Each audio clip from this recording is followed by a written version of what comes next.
जय श्री कृष्ण।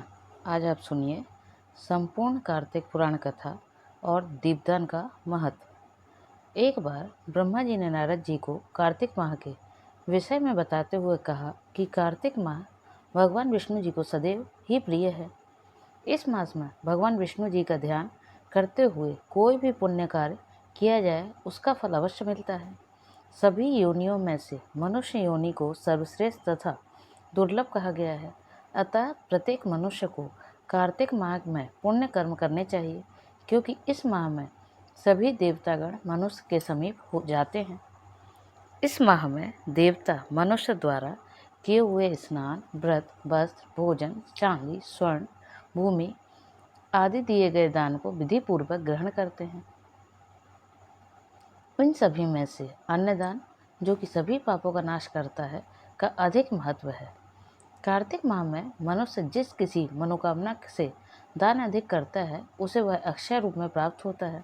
यदि कोई मनुष्य दान देने में असमर्थ हो तो उसे कार्तिक मास में प्रतिदिन भगवान के नामों का स्मरण करना चाहिए तथा गंगा जी में स्नान करते हुए कार्तिक माह की कथा पढ़ना या सुनना चाहिए। ऐसा करने से भी मनुष्य पुण्य का भागी बनता है। इस माह में भगवान को प्रसन्न करने के लिए किसी भी मंदिर में भजन कीर्तन करना चाहिए, स्वयं दीपदान करना चाहिए अथवा दूसरों के दीपक की रक्षा करनी चाहिए। भगवान का स्वरूप तथा मोक्ष पद प्राप्त करने के लिए तुलसी तथा आंवले के वृक्ष को भगवत स्वरूप मानकर उसका पूजन करना चाहिए। जो मनुष्य कार्तिक माह में जमीन पर सोता है उसके सभी पाप युगों युगों के लिए नष्ट हो जाते हैं।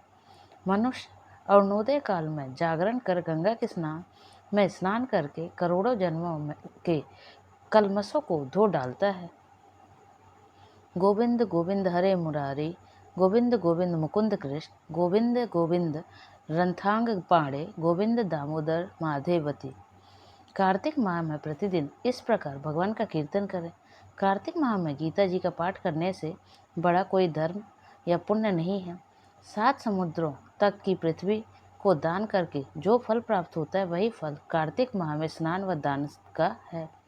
कार्तिक माह में अन्न दान को सर्वश्रेष्ठ कहा गया है, क्योंकि इस संसार में अन्न के आधार पर ही जीवित रहता है।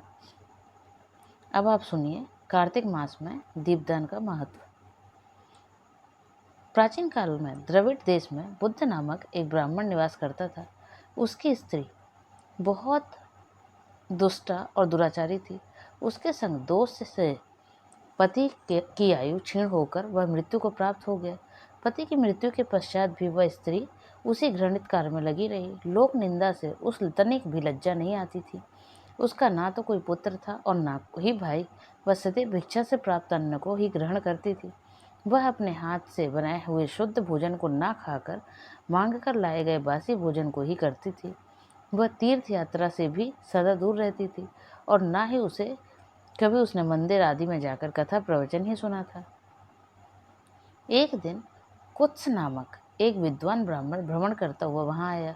उस ब्राह्मणी को निंदित कार्यों में लिप्त देखकर उसने पूछा, ओ मूर्ख स्त्री, तू मेरी बात ध्यानपूर्वक सुन। यह शरीर पानी के बुलबुले की भांति है। एक दिन इसका नष्ट होना निश्चित है।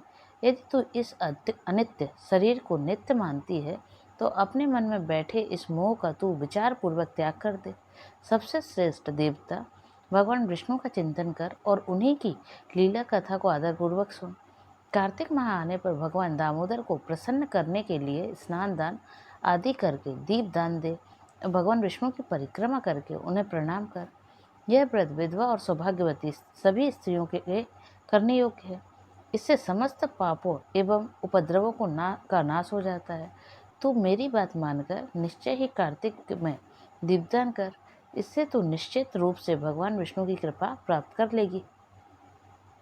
इस प्रकार कहकर वह कुछ ब्राह्मण चला गया। अब उस दुराचारी ब्राह्मणी ने भी पश्चाताप करते हुए यह निर्णय लिया कि यह कार्तिक माह में व्रत अवश्य करेगी। कार्तिक माह आने पर उसने पूरे माह प्रातःकाल सूर्योदय काल में स्नान और दीपदान किया।